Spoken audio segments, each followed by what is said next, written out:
affectation aujourd'hui devant le commissariat central de Nouméa. Les proches de policiers calédoniens basés en métropole souhaitent que leur demande de retour au pays soit prise en compte. Précision dans ce journal. La population de Roussette est en déclin, du moins dans les provinces nord et sud. À Guapin, le nid est surveillé de près. Les gardes de nature profitent de la reproduction de l'espèce pour un comptage minutieux. Et pour en parler ce soir, Malik Ouedine, chargé de projet gestion concertée des Roussettes en province nord. Bonsoir. Bonsoir à toutes et à tous. Alors, est-ce que vraiment la population de Roussette est en déclin? Oui, en effet, et c'est l'objet de notre travail. On en parlera donc dans l'entretien de ce journal. Ensuite, le café fait partie de notre histoire et surtout de celle de Marcel Manoté à Vaud. Son grand-père Joseph Célestin Manoté produisait 3 tonnes de café par an. Un café qui a été primé plusieurs fois. Une histoire qu'il veut bien partager avec nous dans le feuilleton consacré au café. Et enfin, Tia, c'est l'héroïne du nouveau jeu vidéo en langue djehou, disponible dès l'année prochaine, réalisé par le studio Awaseb. Ce jeu s'inspire des cadres calédoniens avec des dialogues en langue, un jeu qui suscite l'intérêt chez les jeunes. Pour ouvrir cette édition, l'émotion, l'inquiétude et maintenant la révolte. Une quarantaine de personnes manifestaient ce matin devant le commissariat central de Nouméa. Ces proches de policiers calédoniens basés en métropole souhaitent que leur demande de retour au pays soit davantage prise en compte. Marie-Gwenaëlle Goï a recueilli leurs revendications. On a recensé à peu près déjà une quarantaine de policiers et qui veulent absolument revenir au pays, mais en sachant qu'il y a au moins 150 policiers calédoniens en métropole. On nous donne des arguments comme quoi il n'y avait pas une volonté de faire venir des Calédoniens. Il y a le système des points. Donc il faut être marié ou avoir des enfants. Donc tout ça rapporte plusieurs points, donc qui favorise le policier métropolitain. On n'a rien contre les collègues métropolitains. On veut le retour de nos enfants au pays. Et selon le collectif, sur les 22 dernières affectations de policiers au sein de la police nationale à Nouméa, aucun Calédonien n'a bénéficié d'une mutation. Sollicité, le Haut Commissariat n'a pas souhaité répondre à nos sollicitations. C'est le jeu de la chaise musicale au Congrès de la Nouvelle-Calédonie. Une semaine après avoir intégré le groupe UCF-LNKS au Congrès, la veille des élections, des instances de l'institution et dans le cadre d'un accord de stabilité, l'éveil océanien se retire du groupe. La motivation de ce choix, la remise en cause de cet accord par le PALICA. On écoute Weimar Falaheo, membre de l'éveil océanien. La conférence de presse qui a été tenue hier par le PALICA est venue fragiliser la stabilité institutionnelle que nous avons portée. Et pour nous, un accord qui est signé, ce n'est pas un menu à la carte. Même si la conférence de presse du PALICA, elle fragilise la stabilité que nous avons portée, nous n'avons pas d'autres intentions.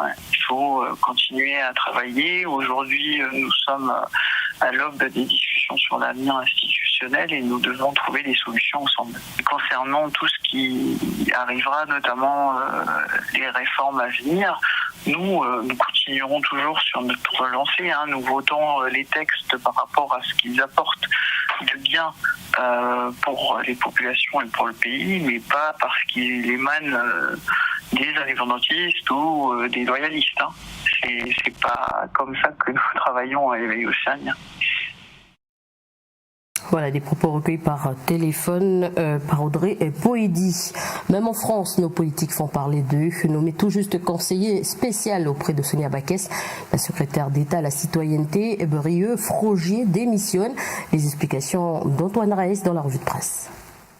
Le binôme Brieux-Frogier et Sonia Baquès au ministère de la Citoyenneté a provoqué de vives réactions dans la presse nationale. Selon un arrêté publié ce mercredi 7 septembre dans le journal officiel, la secrétaire d'État chargée de la citoyenneté au gouvernement Macron a nommé son conseiller spécial Brieux-Frogier. L'élu loyaliste calédonien a annoncé dans la foulée démissionner de sa fonction pour ne pas, je cite, parasiter l'action de Sonia Baquès. En cause, son soutien au polémiste et ancien candidat d'extrême droite à la présidentielle, Éric Zemmour. Le fils de Pierre Frogier, ancien sénateur LR et signataire de l'accord de Nouméa, a été désigné en décembre 2021 représentant en Nouvelle-Calédonie du parti Reconquête. Brieux Frogier avait alors expliqué qu'il ne se reconnaissait pas du tout dans la politique menée par Emmanuel Macron en métropole et que le candidat d'extrême droite était le seul à tracer des perspectives d'avenir pour la Calédonie. Un soutien qui durera plusieurs semaines, puis il se ravisera et ira dans le camp macroniste, sans toutefois omettre de donner son parrainage au parti Reconquête. Un zémouriste ou même ancien au sein de la majorité présidentielle a provoqué tollé et indignation dans le camp de l'opposition et du gouvernement Macron, comme le souligne le numéro 1 du Parti socialiste Olivier Faure dans ce tweet. Quand les barrières tombent, affolant de voir à quel point le parti présidentiel qui a fait sa fortune sur le front républicain multiplie les mains tendues à l'extrême droite depuis le mois de juin. Quelle conception de la citoyenneté défend-il avec cette nomination ? Quant à l'entourage de Sonia Backès, ils disent assumer la nomination de cet élu calédonien, en expliquant que le cabinet est composé de membres issus de sensibilités différentes. Toutefois, on peut lire dans les colonnes du Figaro qu'il n'aurait jamais dû être nommé et son cas est réglé, a-t-on fait savoir au sommet de l'exécutif. Enfin, Brieux Frogier insiste sur le caractère, je cite, fugace de son soutien à Éric Zemmour. Son passage au gouvernement l'aura été encore davantage, pouvait-on lire dans le HuffPost, célèbre média web, ce matin. Dans un tout autre registre, près de 400 nids de roussettes ont été répertoriés depuis 2006 en province nord, mais seulement une quarantaine de nids sont suivis chaque année. C'est ce que nous allons voir dans le dossier de la rédaction.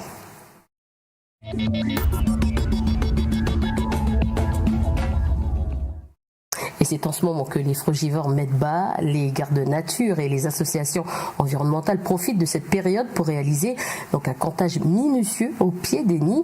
Et c'est à Guapin, à Poya, que nous les avons suivis, accompagnés de Denis, un habituaire.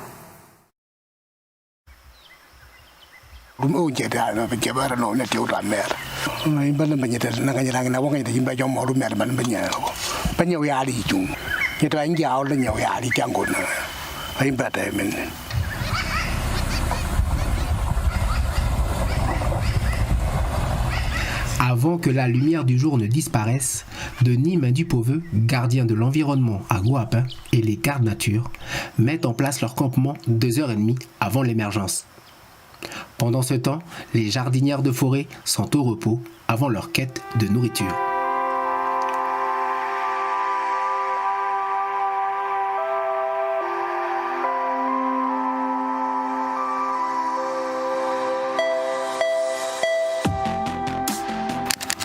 Dès qu'il y a le moindre accalmie, eh ben elle profite de l'accalmie pour pouvoir sortir, quoi. On va pas attendre une grosse pluie, quoi. Ils savent déjà que là c'est bon pour elles, quoi. À 18h, d'un seul élan, les frugivores de Guapin, dit Guapin, prennent d'assaut le ciel. Un spectacle extraordinaire, on ne sait où regarder.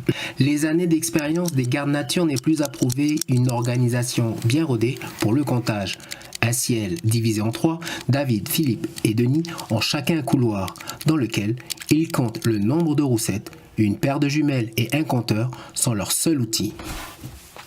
Par rapport à hier, je pense qu'on est d'accord pour dire que oui, il y en avait un peu plus.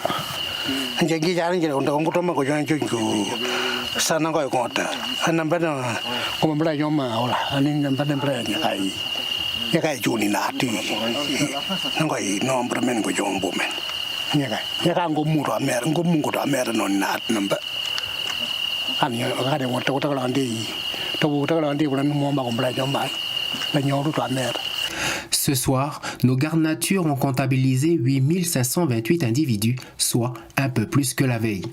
Les résultats de ce suivi réalisé par les différents acteurs autour du comptage de roussettes seront déposés dans une base de données au service environnement de la province Nord. Elles vont servir à l'IAC ou encore à l'IRD pour connaître davantage ce seul mammifère volant apparu il y a plus de 65 millions d'années.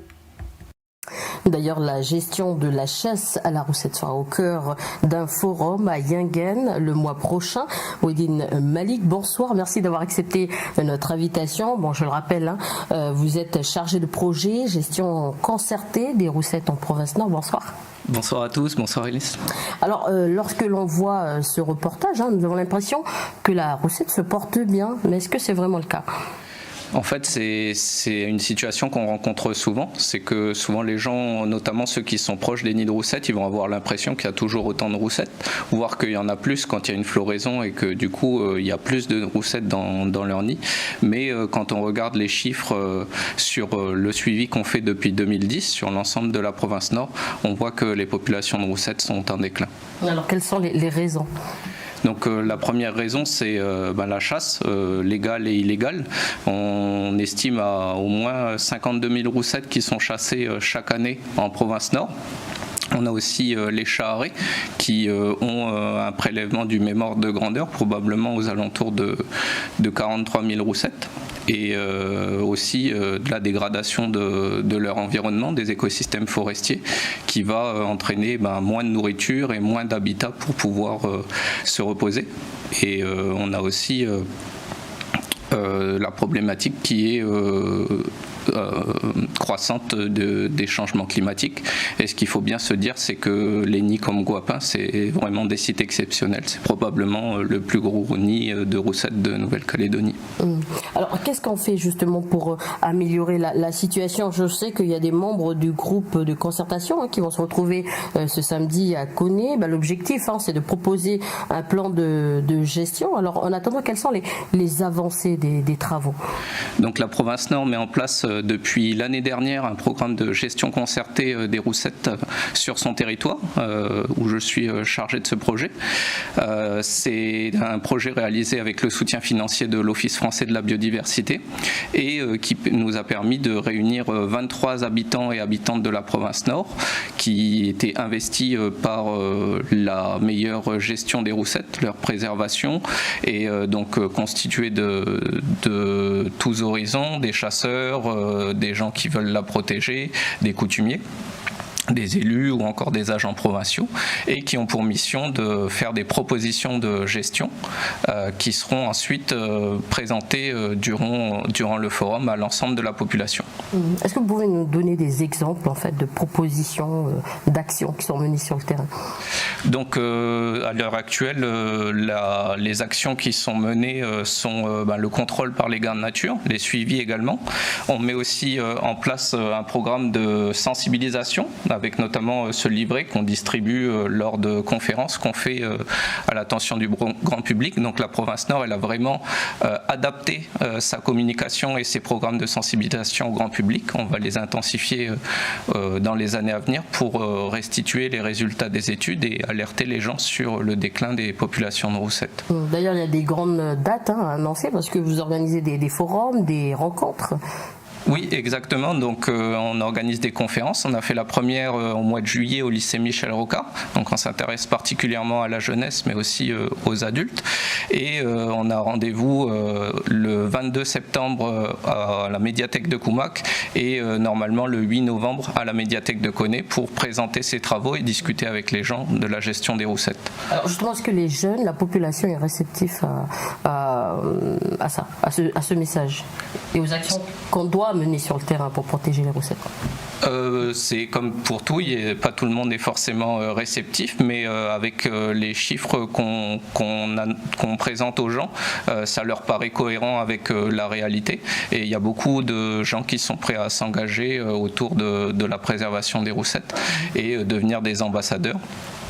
Et donc le forum qui aura lieu sur les roussettes à Yingen le 8 octobre au centre culturel Guama Boarat aura pour objectif d'une part de donner un socle de connaissances communes à l'ensemble des gens, donc les sensibiliser à la partie déclin et menace des roussettes, mais aussi à tout leur rôle écologique et culturel. Et ça permettra aussi aux gens, donc qu'on invite au plus grand nombre, de venir voter pour les propositions de gestion qui sont élaboré par le groupe de concertation. Alors une dernière question, j'ai entendu le mot ambassadeur. Comment on peut devenir ambassadeur pour protéger les roussettes? Donc c'est ce qu'on est en train de construire, mais par exemple l'exemple de Denis qui compte les roussettes depuis plus de 10 ans maintenant est un très bon ambassadeur, et puis aussi vous pouvez venir nous rencontrer pour qu'on vous donne les informations nécessaires pour sensibiliser la population. Méline Malik, merci d'avoir accepté notre invitation ce soir. Merci à vous. Aujourd'hui, au lycée Michel Rocard, et pour la première fois en province Nord, 30 techniciens spécialisés en production animale se sont réunis. Un événement organisé par la Chambre d'agriculture de la Nouvelle-Calédonie avec une nouveauté, un atelier consacré à l'élevage bio. Un reportage d'Océane Zobler et Ismaël Wakassou. L'agriculture bio dans le Pacifique, qu'est-ce que c'est aujourd'hui? La rentabilité, les perspectives économiques de la filière, quelles sont les aides disponibles? Depuis 4 ans, certains éleveurs calédoniens se sont lancés dans le bio, une pratique labellisée encore méconnue mais qui suscite la curiosité. Et pour ce faire, il faut répondre à certains critères. On évite tout ce qui va être négatif pour la santé des animaux, la santé des agriculteurs, la santé des consommateurs. Et par contre, toutes les pratiques font l'objet d'une traçabilité qui fait qu'après on apporte la garantie. Elle est là la subtilité. Il faut que les animaux soient achetés ou élevés sur un élevage qui est déjà certifié. Demain, on pourra avoir des naisseurs et des engraisseurs en bio, mais à l'heure actuelle... Tu vois, d'ici 5-10 ans, si on a déjà un petit pool d'éleveurs, il y aura des gens qui peuvent faire naître des bouvillons et les vendre à des engraisseurs. Aujourd'hui au pays, il existe 5 éleveurs et 2 boucheries certifiées bio, une pratique qui a pris du temps à se mettre en place, mais qui permettrait de vendre la viande 25% plus chère. Ça fait 4 ans qu'on est dessus, mais aujourd'hui on est content de voir que ça y est, la filière est en place. Donc maintenant ce qu'il nous faut, c'est des éleveurs motivés pour remplir les étals de viande bio. D'autres ateliers étaient organisés pour l'occasion, car le technicien venu de Marais a pu découvrir la pratique de l'insémination et la réalisation d'échographies. Et tu vois quelque chose, ça marche pas. Avec des cavités, là on a l'embryon. Donc je vous ai dit des conneries, l'autre était de 6 mois. Et celle-là est de. Si c'est 3 mois, ça va plutôt 2 mois et demi. J'emmagasine un maximum pour répondre aux questions de chacun. Après moi, c'est à moi d'organiser dans ma tête et puis bien pour présenter là-bas à Marie. La question qui revient souvent, on a payé tant, pourquoi ça marche pas. Là, j'aurai des réponses à leurs questions. La plupart des techniciens permettent au pays d'être pratiquement autonome concernant les pratiques techniques en agriculture et élevage et deviennent même un exemple. La Calédonie fait office un petit peu de tête de liste, on va dire, et on est souvent amené à quitter le territoire maintenant pour justement aller amener nos expertises en Polynésie, à Fidji, au Vanuatu, etc. La prochaine journée technique devrait se dérouler l'année prochaine en province sud. Passons à votre feuilleton à présent. La passion du café s'est bien transmise de génération en génération. Chez la famille Manoté, habitant à Vaud, Marcel, le petit-fils, aujourd'hui âgé de 80 ans, n'oublie pas ce qui a fait son enfance. Son grand-père produisait 3 tonnes de café par an. Un café qui a été primé plusieurs fois. Aujourd'hui, même si la plantation de café n'existe plus, les souvenirs sont toujours là. Un reportage d'Océane Zobler.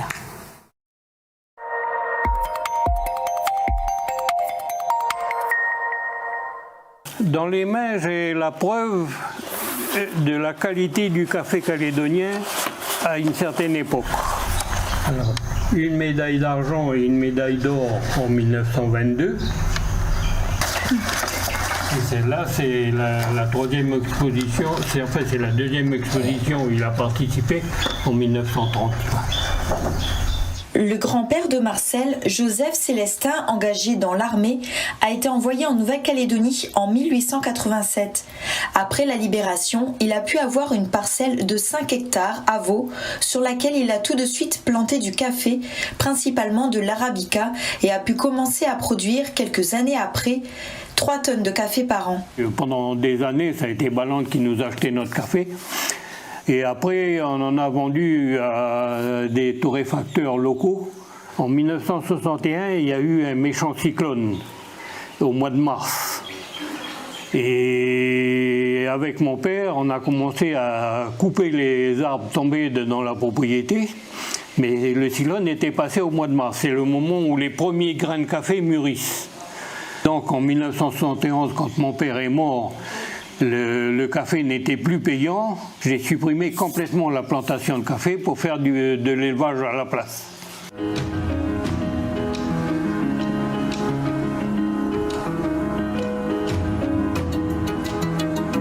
Ici, c'est l'ancien dock à café. Le haut, c'est la partie grenier où on stockait la récolte. Et puis là, ici en bas, il y avait l'usine de traitement du café. On y accédait par cette fenêtre-là, avec une échelle. Donc on stockait la récolte là-haut et au mois d'octobre, quand la récolte était finie, on redescendait toute la production petit à petit, puis on la repassait au soleil pour qu'elle soit bien sèche pour pouvoir la traiter. Ici, il y avait l'usine de traitement de café, le moteur et la déparchemineuse, ils étaient là. Et les sacs étaient pesés là-bas sur la bascule et stockés au fond quand il était traité, trié, et était stocké au fond là-bas. Malgré que ce soit très dur, oui, j'aimais faire ça. C'est comme beaucoup de métiers de la terre, c'est une passion. Malgré l'arrêt de la production de café, Marcel garde encore quelques pieds pour sa consommation personnelle, mais aussi pour garder le souvenir. Quand ils sont couverts de fleurs, blancs de fleurs, ça rappelle l'odeur qu'il y avait à l'époque quand toute la propriété était couverte de fleurs. Au moment de la récolte, quand on revenait sur la route, au moment de la récolte, cette odeur de café mûr, ça donnait une odeur au village, reconnaissable au village. Alors qu'est-ce que ça représente le café pour vous? Ben maintenant ça ne représente plus rien, mais ça a marqué ma vie. Voilà, et dans le prochain volet et dernier reportage du feuilleton, nous découvrirons donc une recette à base de café. Pour refermer cette édition, direction Lifou.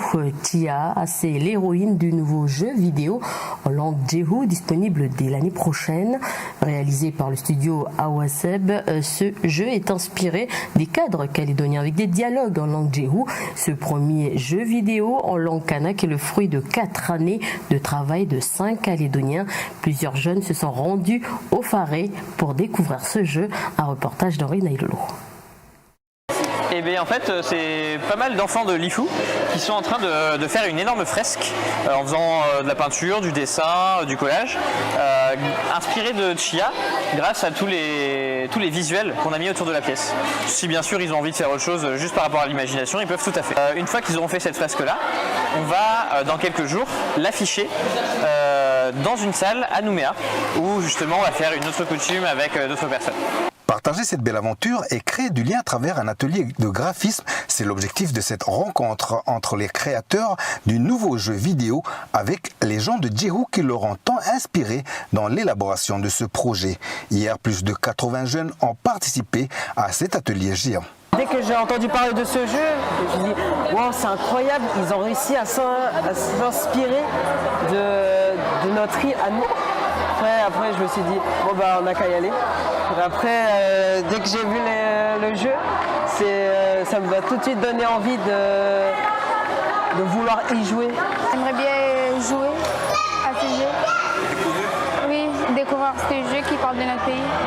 Chia, c'est un open world d'aventure narratif, c'est-à-dire que c'est un jeu à monde ouvert où on a tout un archipel d'îles qu'on peut librement explorer, découvrir des choses, trouver des trésors, des endroits cachés et tout ça. Mais c'est aussi narratif, il y a une histoire. Chia, au début, elle vit sur une petite île isolée et rapidement, il y a quelqu'un qui va arriver et chambouler un petit peu son quotidien en kidnappant son père. Elle comprend pas trop ce qui se passe, mais elle doit partir à l'aventure pour le chercher. Et alors là, elle est embarquée dans une grande aventure aux 4 coins de l'archipel où elle va se balader en bateau, rencontrer des gens qui vont l'aider ou sur son chemin un petit peu compliqué pour retrouver son père.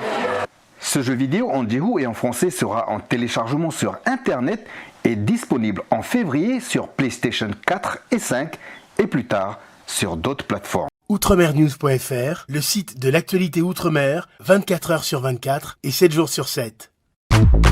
Retrouvez la chaîne Outremer News sur YouTube.